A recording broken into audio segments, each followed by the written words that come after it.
വയനാട് മണ്ഡലത്തിൽ മത്സരിക്കാനെത്തുന്ന കോൺഗ്രസ് ദേശീയ അധ്യക്ഷൻ രാഹുൽ ഗാന്ധിയെ പപ്പു എന്ന് വിശേഷിപ്പിച്ച് മുഖപ്രസംഗം എഴുതി. വയനാട് മണ്ഡലത്തിൽ മത്സരിക്കാനെത്തുന്ന കോൺഗ്രസ് ദേശീയ അധ്യക്ഷൻ രാഹുൽ ഗാന്ധിയെ പപ്പു എന്ന് വിശേഷിപ്പിച്ച് മുഖപ്രസംഗം എഴുതിയ CPM മുഖപത്രം ദേശാഭിമാനിക്കെതിരെ പ്രതിഷേധം ശക്തമാകുന്നു. രാഹുൽ ഗാന്ധിയെ വിമർശിച്ച് CPM മുഖപത്രമായ ദേശാഭിമാനിയിൽ വന്ന മുഖപ്രസംഗത്തിന്റെ തലക്കെട്ട് കോൺഗ്രസ് തകർച്ച പൂർണ്ണമാക്കാൻ പപ്പു സ്ട്രൈക്ക് എന്നാണ്. ഇതിനെതിരെ സാമൂഹ്യ മാധ്യമങ്ങളിലടക്കം വിമർശനങ്ങളുമായി കോൺഗ്രസ് നേതാക്കളും പ്രവർത്തകരും രംഗത്ത് വന്നിരിക്കുകയാണ്. ഒരു നനഞ്ഞ പടക്കമായി മാത്രമേ രാഹുലിന്റെ വയനാട്ടിലുള്ള മത്സരത്തെ കാണാനാവുകയുള്ളെന്നാണ് ദേശാഭിമാനി മുഖപ്രസംഗം വിമർശിക്കുന്നത്. ആലങ്കാരികമായി പറഞ്ഞാൽ ഒരു പപ്പു സ്ട്രൈക്കാണ് കോൺഗ്രസിന്റേത്. അതവരുടെ നാശം പൂർണ്ണമാക്കുമെന്നും എഡിറ്റോറിയൽ പറയുന്നു. വയനാട്ടിൽ മത്സരിക്കാനുള്ള രാഹുലിന്റെയും കോൺഗ്രസിന്റെയും തീരുമാനത്തിനെതിരെ കടുത്ത വിമർശനവും മുഖപ്രസംഗത്തിൽ ഉന്നയിക്കുന്നു.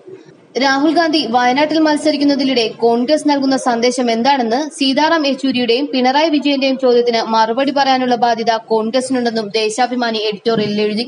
കോൺഗ്രസ് അധ്യക്ഷൻ രാഹുൽ ഗാന്ധി ഉത്തർപ്രദേശിലെ അമേഠിക്ക് പുറമെ വയനാട്ടിലും മത്സരിക്കാൻ തീരുമാനിച്ചിരിക്കുന്നു. അമ്മയും മുത്തശ്ശിയും സ്വീകരിച്ച ദ്വിമണ്ഡല മത്സരത്തിനാണ് ഇപ്പോൾ രാഹുൽ ഗാന്ധിയും തയ്യാറായിട്ടുള്ളത്. രാഹുലിന്റെ ഈ മത്സരം പല ചോദ്യങ്ങളും ഉയർത്തുന്നുണ്ട്. ഗാന്ധി കുടുംബത്തിന് ഒപ്പം നിന്ന അമേഠിയിൽ പരാജയ ഭീതി കൊണ്ടാണ് ഇക്കുറി രാഹുൽ ഗാന്ധി വയനാട്ടിലെത്തുന്നതെന്ന കാര്യത്തിൽ സംശയമില്ല.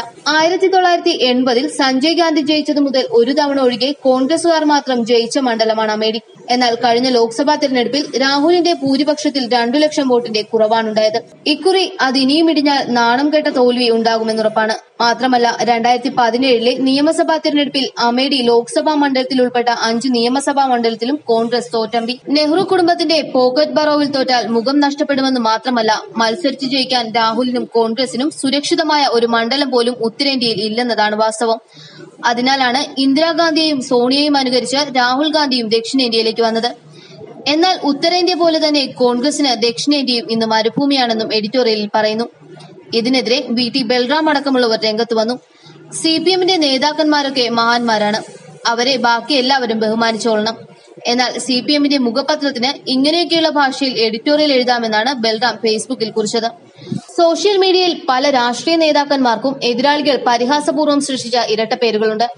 ഫേസ്ബുക്ക് യുദ്ധങ്ങളിലൊക്കെ അത് ചിലപ്പോൾ കടന്നു വരാറുമുണ്ട്.